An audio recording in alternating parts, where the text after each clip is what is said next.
FC challenge লিগের ম্যাচে Kyrgyz club মুরাস ইউনাইটেডের বিপক্ষে লড়ছে ঢাকা আবাহনী। সেখানে আছেন সহকর্মী ওয়াসিউল হক পান্থ। মৌসুমের প্রথম ম্যাচে মাঠে নামছে ঘরোয়া ফুটবলের ঐতিহ্যবাহী ক্লাব আবাহনী। দর্শক উপস্থিতি কেমন দেখছেন এবং সেখানকার সবশেষ অবস্থা নিয়ে জানাবেন।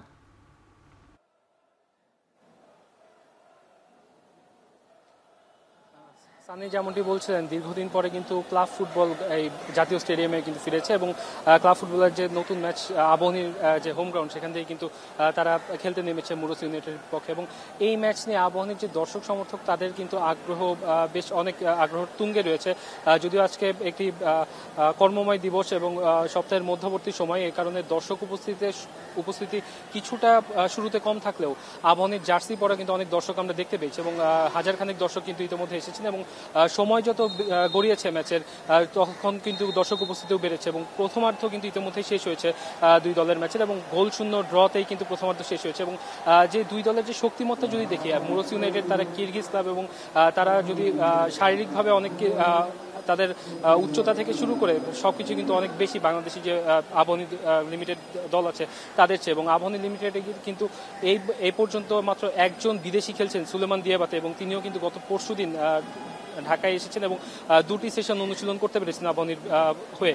এবং ম্যাচের শুরুতেই আমরা যেটি দেখেছি, শক্তিমত্তায় শারীরিক গঠনে এগিয়ে থাকার কারণে এই সুবিধাটা কিন্তু যে কিরগিজ ক্লাব মুরাস ইউনাইটেড তারা বেশ ভালোভাবেই নিয়েছে এবং শুরুর 15 মিনিট আমরা বলতে পারি যে ম্যাচে কোনো পাত্তাই পায়নি আবাহনী এবং পরবর্তীতে কিন্তু তারা ধীরে ধীরে গুছিয়ে ওঠে এবং বেলা বাড়ার সাথে সাথে কিছুটা আজকে যে আবহাওয়া, সেটি কিন্তু আর্দ্রতা কিন্তু কিছুটা বেশি, যেটির কারণে আমরা দেখেছি যে ম্যাচের 33 মিনিটের পরে কিন্তু একটি কুলিং ব্রেক দেওয়া হয়েছিল এবং পরবর্তীতে দুটি দলই যে বেশ আবহাওয়ার কারণে বেশ গরমে তারা বেশ ক্লান্ত এবং এই সুবিধাটা কিন্তু কিছুটা নেওয়া শুরু করেছে আবাহনী বলতেই পারি।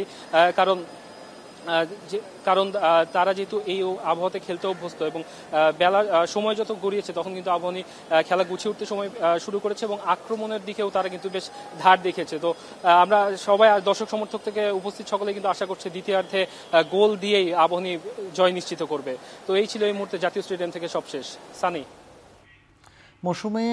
মৌসুমের প্রথম ম্যাচে ঢাকা আবাহনীর খবর নিয়ে জানাচ্ছিলেন সহকর্মী ওয়াসিউল হক পান্থ।